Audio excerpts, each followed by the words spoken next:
উধারবন শিক্ষাখণ্ডের অধীনে অবস্থিত ৬১৭ নং জয়রাম নিম্ন বুনিয়াদী বিদ্যালয় এখন শুধু পড়াশোনার কেন্দ্র নয়, পরিবেশ সচেতনতা ও সৌন্দর্যের এক জীবন্ত উদাহরণ হয়ে উঠেছে।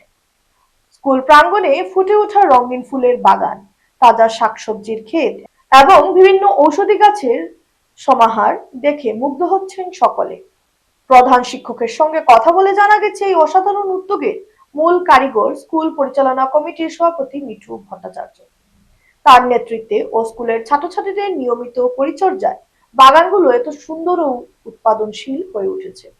স্কুল প্রাঙ্গণে ফুল বাগান, শাকসবজি বাগান এবং ঔষধি গাছের বাগান থেকে উৎপাদিত সবজি প্রায়ই মিড ডে মিলে ব্যবহার করা হয়। স্কুল চত্বরে অবস্থিত ১৩৬ নং অঙ্গনবাড়ি কেন্দ্র, এতেও মিঠু ভট্টাচার্য ও পড়ুয়াদের যৌথ প্রচেষ্টায় সুন্দর ফুলের বাগান তৈরি করা হয়েছে। স্কুলের পিছন দিকে ভিআইপি সড়কের পাশে তৈরি করা সূর্যমুখী ফুলের বাগান এখন এলাকার এক আকর্ষণীয় দৃশ্য। এলাকার সচেতন মহলের পক্ষ থেকে এই সুন্দর উদ্যোগে সাধুবাদ জানানো হচ্ছে। খুবই একজন সমাজসেবী মিঠু ভট্ট খুব ওতপ্রোতভাবে জড়িত, আর ছাত্ররা তো আছেই সবসময় এই চারা গাছের সঙ্গে জল দেওয়া, টাইম টেবিল মেনটেন করিয়া। কিছু আমাদের এই ছাত্ররা আছে যারা বিদ্যালয় কার্যসূচিগুলো শেষ করার পরে তারা ওই গাছগুলাতে জল দেওয়ার একটা দায়িত্ব থাকে।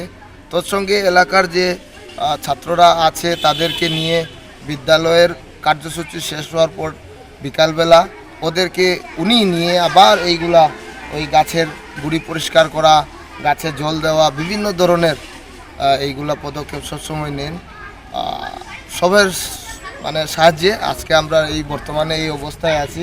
বর্তমানে আমরা বিদ্যালয়ে এই যে সবজির বাগান, এরপর এখানে একটা আছে ফুলের বাগান এবং তোর সঙ্গে একটা স্পেশাল আমরা ওই ঔষধি বাগান একটা তৈরি করে রাখছি।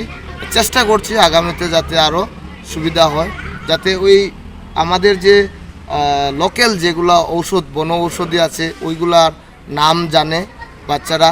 এবং এমনও কিছু গাছ আছে যেগুলা সবের বাড়িতে নেই, আবার ওইগুলা যদি আবার স্কুলে যার ঘরে অতিরিক্ত আছে ওইগুলো আনিয়ে দিয়ে দেন, তাহলে এখানে লাগানোর পরে যার নেই এখান থেকে নিয়ে যেতে পারে।